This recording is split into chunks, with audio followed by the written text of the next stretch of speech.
Greetings again. We're talking about the history of English through 4 historical periods.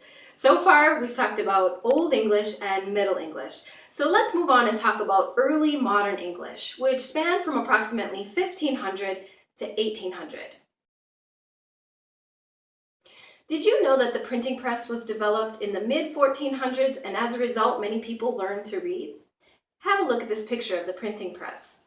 Books became cheaper and cheaper and more people learned how to read.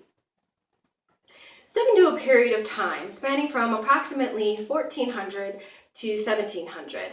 A phenomenon called the Great Vowel Shift occurs. And the Great Vowel Shift was a series of changes to the pronunciation of vowels, whereby vowels became shorter and shorter. One example is the final silent E. Another example is the silent L in words like half, folk, and walk.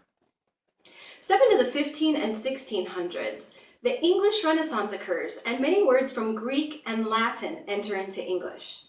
Today, 29% of English is derived from Latin. The late 1500s is also the time of the great writer Shakespeare. Hamlet, Macbeth, and Romeo and Juliet were all written in early modern English. Also in the 15 and 1600s, England engages in international trade, and many loan words from other languages enter into English. Did you know that the words lemon and bazaar come from the Persian language? Finally, in 1611, the King James Bible is published, and in 1755, Samuel Johnson's Dictionary of the English Language is published. And that's a publication that helps fix many spellings. So let's pause here for a quick comprehension check.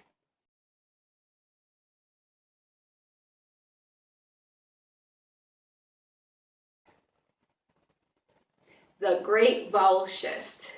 Bravo! So let's move on and look at our last period, late modern English. Are you ready?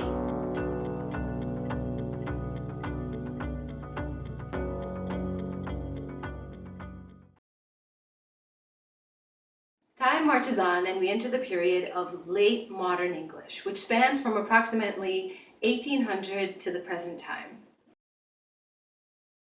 Did you know that the first spelling textbook published in the United States was Noah Webster's The American Spelling Book? That was published around the late 1700s.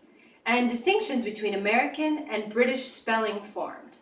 One example is in the word center, spelled C-E-N-T-E-R in American English and C-E-N-T-R-E in British English.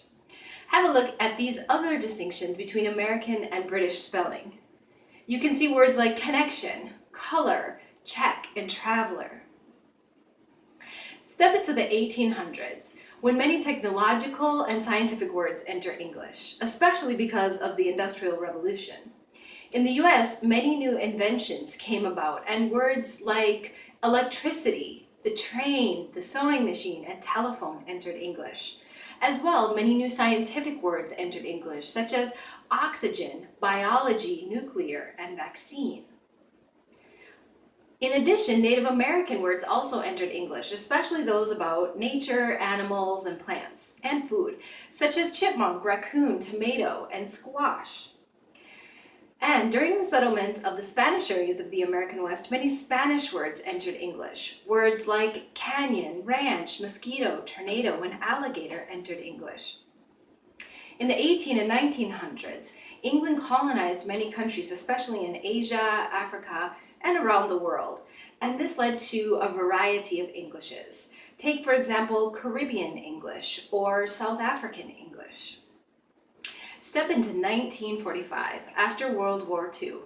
The United Nations develops, and so do many international bodies such as the World Bank, UNESCO, and UNICEF. The need for a global language occurs. As the political, military, economic, technological, and media power of the United States grows, so does the spread of English around the world.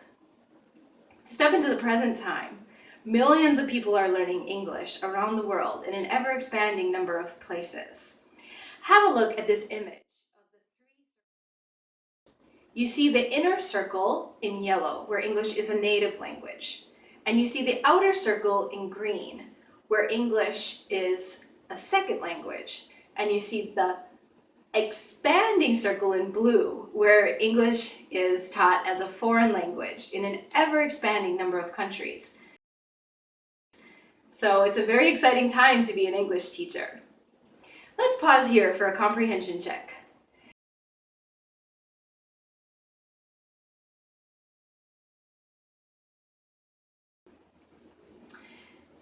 Yes, English emerged as a global language after World War II and at the time when the United Nations formed in 1945. And that was during the period of late modern English. So I hope this has given you a sense of how English has developed over time through 4 historical periods, including Old English, Middle English, Early Modern English, and Late Modern English. Thank you so much for your attention.